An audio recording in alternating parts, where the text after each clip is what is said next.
For decades, Helltown has been steeped in myth and mystery. From stories of satanic cults and ghostly apparitions to government experiments and beyond, this small abandoned area in Ohio has become infamous.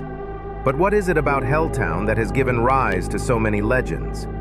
That's exactly what we're exploring today here on Storyverse Global. From its earliest days, Helltown's history has been cloaked in darkness.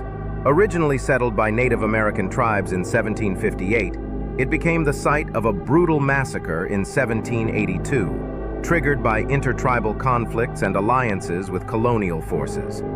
Positioned on a tribal war trail, the area saw numerous bloody battles, leading to the creation of multiple Native American burial grounds across the land. The region was later resettled in 1806, and what we now call Helltown eventually came to encompass 3 towns.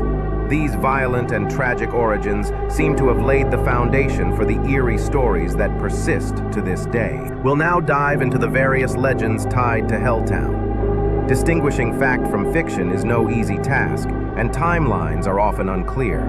But I'll share the most credible information I've uncovered. Before we examine the legends, it's crucial to understand why the area was abandoned in the first place. To do that, we have to rewind to 1974. That year, William Birdsell, the National Recreational Superintendent, was appointed by then-President Gerald Ford to establish a national recreation area in the Cuyahoga Valley, where Helltown is located. What residents didn't know at the time was that Birdsell would soon become their greatest adversary. Shortly after his arrival, a town meeting was called, where residents were informed that they had to sell their homes to the federal government, whether they wanted to or not. The decision was final, with properties being purchased at severely undervalued rates. Left with little to no recourse, most people reluctantly complied, though not without anger, heartbreak, and resistance. Some residents, despite the risks, refused to leave. They demanded answers. Why were they being forced to give up homes that often represented their life's work? Over the following months, they were met with conflicting, confusing, or sometimes no explanations at all. This uncertainty seemed to stall Birdsell's actions until he reached a breaking point. The military soon invaded the valley, forcibly removing those who stayed. The area was sealed off, homes were boarded up, burned down, and demolished. Outraged citizens took their fight to court, and the head of the Department of the Interior at the time, sympathetic to their plight, intervened. It was determined that many of the home purchases had been illegal, and the operation was ordered to stop. Some residents were offered the chance to buy back their properties, but for most, there was nothing left to return to. Helltown remained deserted. As for William Birdsell, his dubious involvement ended in an ironic twist. Just weeks before the program's termination, while preparing for a transfer to another region, he died of a heart attack while cleaning out his desk at the Helltown command post, ensuring he too would never truly leave. Since its abandonment, Helltown has become the source of numerous rumors and legends. I'll touch on as many as I can find. During the military occupation, soldiers frequently dealt with squatters, criminals, and defiant citizens.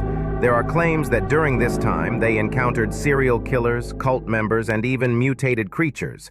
While unconfirmed, it's said that several people went missing during and after the military's presence. The area's notorious end-of-the-world road, named for its sudden drop into the woods, was once known as a haven for bandits and murderers during the early settlement period, and some believe it never lost that reputation. Many buildings remain abandoned in Helltown, including a slaughterhouse, a morgue, and a former VA hospital.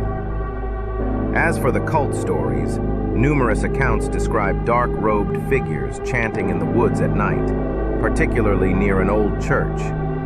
This church, often dubbed Satan's Church, is frequently mistaken for the nearby Mother of Sorrows parish due to the presence of upside-down crosses, actually St. Peter's crosses, which are not satanic but a part of historical Christian iconography.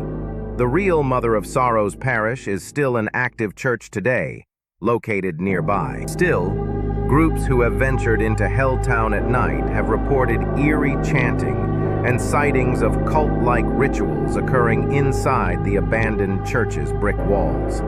One particularly chilling detail is the red candlelight seen flickering from the basement of the old morgue. Some attribute it to squatters, though personally that's the last place I'd choose to sleep.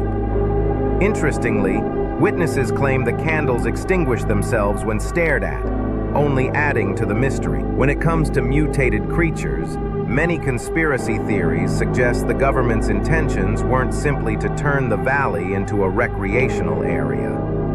Before the town was sealed off, there were reports of a strong sulfuric odor in the air. Some attribute this to illegal chemical dumping at a local landfill, a theory that's certainly plausible. Others, however, believe something more sinister was going on, like a hidden underground facility used for genetic experiments. These theories connect to various alleged sightings, from grotesque human-animal hybrids to giant snakes. If even one of these stories holds truth, it begs the question of what might be happening beneath the surface of this forgotten land. Another disturbing tale involves ghostly sightings at Gore Orphanage, also known as Light of Hope Orphanage. Built in the early 1900s, the orphanage was tragically destroyed by a fire, killing 172 children and at least 4 adults. Since the disaster, people have reported ghostly apparitions and the chilling sound of children screaming. Whether real or imagined, such a traumatic event could certainly leave behind an imprint, what some call a residual or ripple haunting. There's also the legend of a school bus crash that supposedly occurred in the mid-1900s, killing at least 20 children and 1 adult. While hard to verify, there is indeed an abandoned school bus in the area. Witnesses have reported seeing a shadowy figure smoking a cigarette inside the bus, only for it to vanish when light is shined upon it. Lastly, there's the eerie tale of the ghost house. This dimly lit structure is said to appear in the foggy distance, but beware. If you reach the door and enter, you may never come back out. According to legend, once daylight breaks, you're trapped forever. This one really gives me chills, because if anyone did make it inside, we'd never know what happened to them. In the end, Helltown's story is a blend of real tragedy and unsettling folklore. What happened to its residents during the forced government buyout was both unlawful and heartbreaking. As for the legends, I've shared the most compelling ones I could find, but there are countless more worth exploring if you're interested. Overall, the lore surrounding this small stretch of land in the Cuyahoga Valley is fascinating. And as far as I know, most of the main access points remain closed to this day. So if you're thinking of visiting, be warned. You could be breaking the law. Before I wrap up, I want to thank Jacob for suggesting this story.